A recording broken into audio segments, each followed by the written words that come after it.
สบายดีทุกคนอยู่ดีมีแห้งมาพอกับบาทาวรอีกแล้วพอกับบาทาวรคนบ้านสวน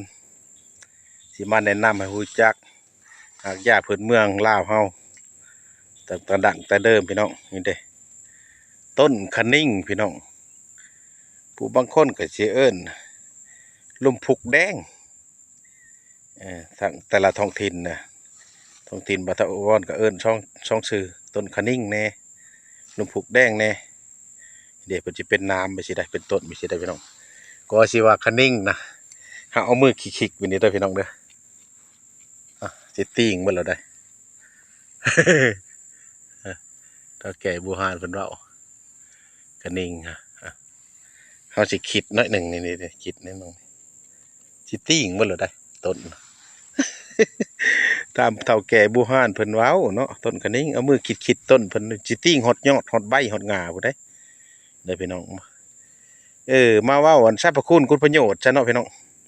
สรรพคุณคุณประโยชน์เพิ่นก็มีหลายอย่างเด้อต้นคะนิ่งนี่เด้อพี่น้องเด้อดีเจ็บดีปวดดีเจ็บเส้นเจ็บเอ็นแก้พิษเด้อพี่น้องเด้อผู้ใดเจ็บเส้นเจ็บเอ็นเจ็บกล้ามเจ็บเนื้อนี่เอามาต้มกินเอามาพันตากแห้งแล้วก็ต้มหรือว่าเอามาใหม่ๆเฮาก็พันต้มกินเอาละประมาณ1 กำมือใส่กับผักสมซื่น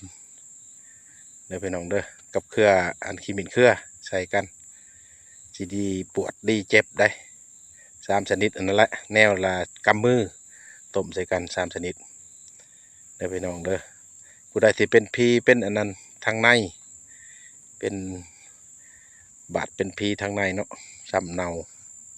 ก็เอาเพิ่นนี่แหละมาต้มกินพ่นท่าน้ำเด้อพี่น้องเด้อเอาไปพ่นท่าน้ำต้นคะนิ่งนี่แหละตัดเอาแกนเพิ่นเด้อเอาแกนเพิ่นเด้อลอกออกเปลือกเพิ่นเอาแต่แกนมาพ่นท่าหรือว่าต้มกินน้ำเด้อผู้ใดเป็นพีเป็นอันนั้นซ้ำในว่าซั่นซะหลายอันหลายแนวได้พี่น้องได้ดีนี่ทอนผิดทอนอันนั้นแต่เขาเจ็บมันซ้ำทางในเอามากินมาต้มกินต้นคะนิ่งเด้อพี่น้องเด้อผู้ใดเจ็บปวดตามเส้นตามเอ็นตามเนื้อตามกายเอามาต้มกินคือบาทวันว่าพอแหละ3 ชนิดเอามาต้มใส่ต้นคะนิ่งผู้ใดก็สิฮู้เนาะพี่น้องเนาะเพิ่นเป็นต้นสีแดงๆแล้วก็เป็นน้ำหลายๆเนี่ยได้ใบเพิ่นเด้ออันนี้เป็นยังจะว่าต้นคะนิ่งผู้ย่าตายายเฮาอ่ะมาคิกเอามือคิกต้นเพิ่นละสิติ่งมันฮอดยอดพุ่นได้สิติ่งฮอดยอดพุ่นได้ฮอดใบฮอดยอดชุดพุ่นได้นี่แหละมาทวนมาแนะนำให้ฮู้จักเด้อพี่น้องเด้อใส่กันมาตะกี้แต่ก่อนพุ่นละถ้าผู้ใดเป็นพี่เป็นน้องก็เฮาพ่นเอาแกนเพิ่นมาพ่นท่ามันสิเฮ็ดให้อันนั้นพี่น้องเฮาสิเหี่ยวเข้าดอกเด้อพี่น้องเด้อ